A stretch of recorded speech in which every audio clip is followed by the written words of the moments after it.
What's up guys, SaGa here, and fans of the SaGa series were just given a huge unannounced gift. And that's because just 2 days ago, Square Enix released SaGa Frontier 2 Remastered on all the current generation platforms as well as Android and iOS.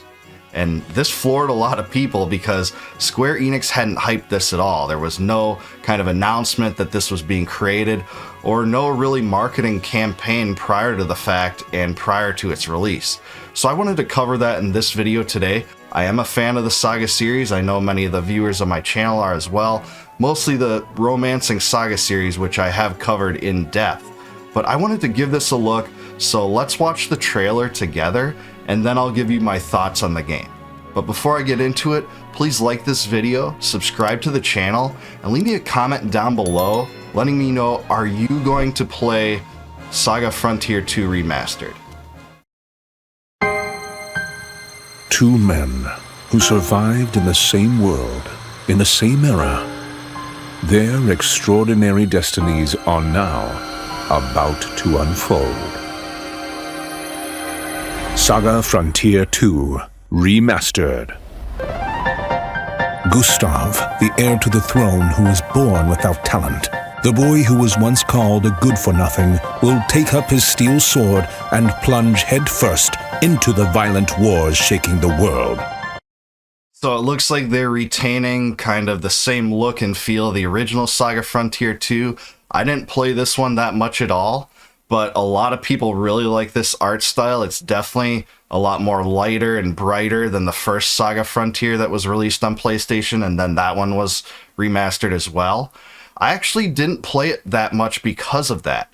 I kind of liked a darker, more realistic feel, but so many of the people that play this tell me that that's one of the best parts of this game. But I do notice that they've retained the original sprite work, which looks really good. Again, I can't say enough about my gratitude when games are remastered in sprite form without applying weird filters to the edges. Grandia's remaster did that, and I really didn't like that, but I'm glad this one is avoiding that folly and making it more nostalgic for us old-timers to go back and play. William Knights, an adventurer setting out on his path. His journey begins with the mysterious death of his parents and will lead him to the disaster brought about by the egg, an enigmatic object. His life will be dedicated to this long struggle spanning generations. Unravel an epic historical tale told from a variety of different perspectives. It's really interesting too because a lot of the modern remasters have kind of redone the script and dialogue in these games, and I'm not familiar enough with this one to tell you based on those chat boxes whether they've done it. So if you're aware of that, let me know in the comments below, because if they did that and revamped the entire dialogue and transcript, that's another attractive aspect of this game. Let's get into the gameplay here. World map, you can select whichever fragment of the story you want. New scenes have been added to uncover truths from the original. There are 3 different battle systems adapted to the story and party members. That's one of the things that attracted people to this, is that like the Suikoden games, there are duels, regular combat, and strategic warfare, and that's one of the most attractive aspects of SaGa Frontier 2. Again, I didn't play this one that much, but I can see how players got engrossed in this game. To me, it was always the aesthetic that kind of drew me away. You see these really light pastel backgrounds, and I didn't really like that, but I can see myself potentially warming up to it, so I'm going to give it a try. Learn new arts and unleash powerful combos. Familiar faces from the original game will also join the battle.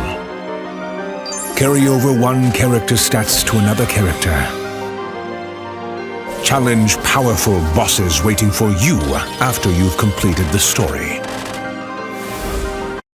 Now that's really cool. The part of the Romancing SaGa and SaGa series in general that is cool is the glimmer, learning new techniques and you saw that play out. The combos look super cool too.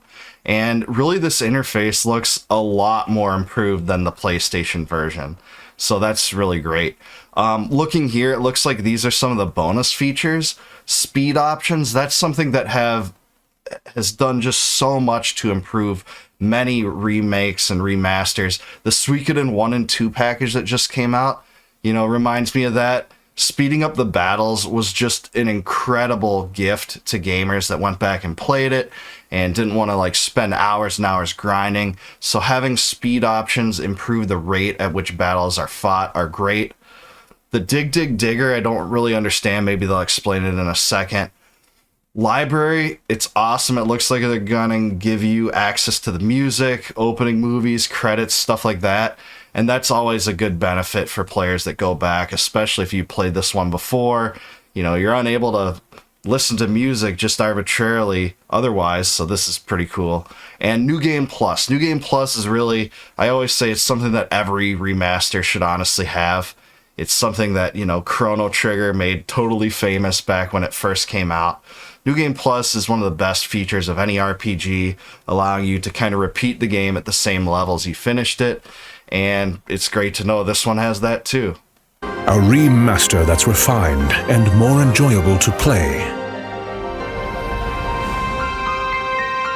Bear witness to this history. SaGa Frontier 2 Remastered. Available now. Well, that looks pretty cool. I'm going to give this one a shot. Like I said, I haven't really played SaGa Frontier 2 very much in its original form. I did play the first SaGa Frontier when that came out in the PlayStation. It's a polarizing series because you don't level up in the traditional way that a lot of RPGs allow you to level up, gaining levels after a certain amount of experience. In the SaGa franchise, you actually level up skills by using those skills in battle. So, your defense skill will raise if you take hits, and your attack skill will raise if you attack enemies. Weapon skills improve if you have equipped weapons that are used in combat. But the SaGa series has a lot going for it, and this is a great opportunity to push it again into new frontiers. We've seen Square Enix be more than willing to remaster the SaGa franchise, and I'm so thankful for that. And I'm thankful they're not remaking this one. This one seems more in the vein of the SaGa, Romancing Saga 2 and 3 remasters that came out a few years back, the pixel-based ones, and I thought those were really good. So I'm going to give this one a shot, but I do want to hear what you guys have to say about it. Leave me a comment below. How good is SaGa Frontier 2 compared to the other SaGa games? And are you going to play it? I want to know from you. And until next time, I'll talk to you guys later.